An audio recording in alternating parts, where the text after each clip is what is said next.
Angelina had been hurt in the past.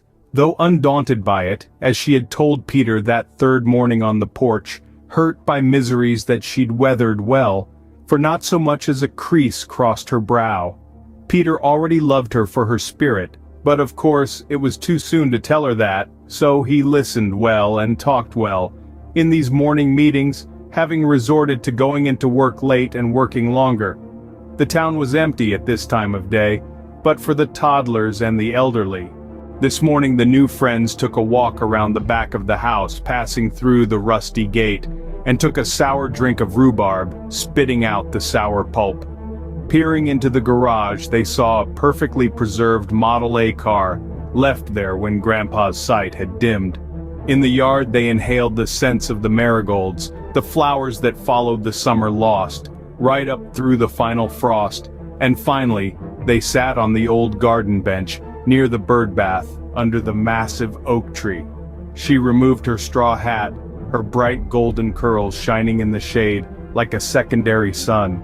Between kisses, she related more of her past, the living book that we all learn from, for there is seemingly no shortcut to the bliss of life in middle age.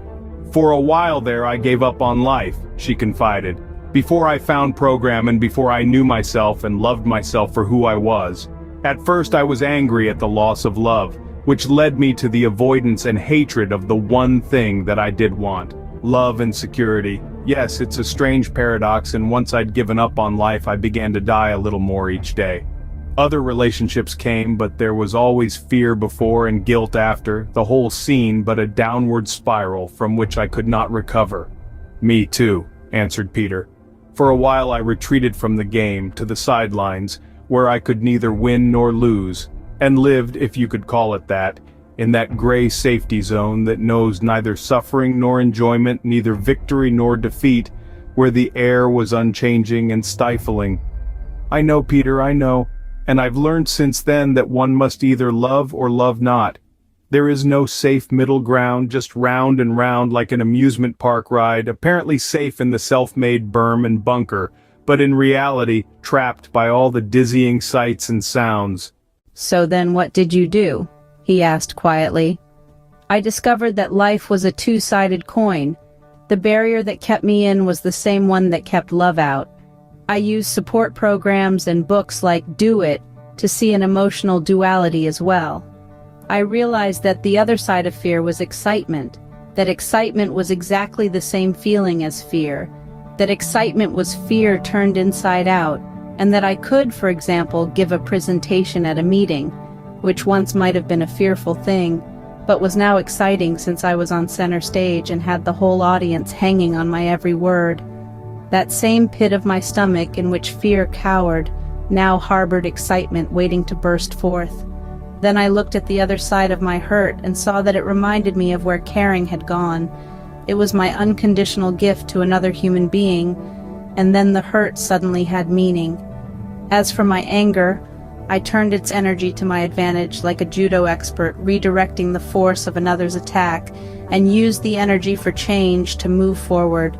Soon I was happy and singing and looking forward to my next experience, and here it is, and here you are. I've found a joy in you, Angelina, one that carries me through the workday to where I must soon go forth. Okay, I'll be short. That's the key, she continued. Joy is everything. With joy one can survive all sorts of duties and whatnot. Joy is the background radiation that is always there no matter what the chore. In fact, the word joy doesn't even have an opposite. Unjoy? Nice try, but as you can see and feel, there is no end to joy. Also, note that there's even a word that means more joy. Enjoy. Yes, good, Peter. Joy never ends but can only go higher, for the repetition enhances it. Do you know the word? Rejoice. Great. Joy is uplifting and keeps you afloat no matter what. It cannot be dampened, even while you're working hard or during an illness. It's always there and never lets you sink. Joy's a buoy. Good. And when two people want to give joy to each other, they join. Wonderful, Peter. How do you know all these word sounds? I'm a poet and a philosopher in a past life. You do seem so familiar to me. I have to go to work now, I guess, Peter said hesitatingly. Your I guess is my opening. Stay with me today, it is time. Yes, I must be with you, it is true, but where? The barn down the lane, it has a hayloft. No one uses it? Not for a long time, let's go.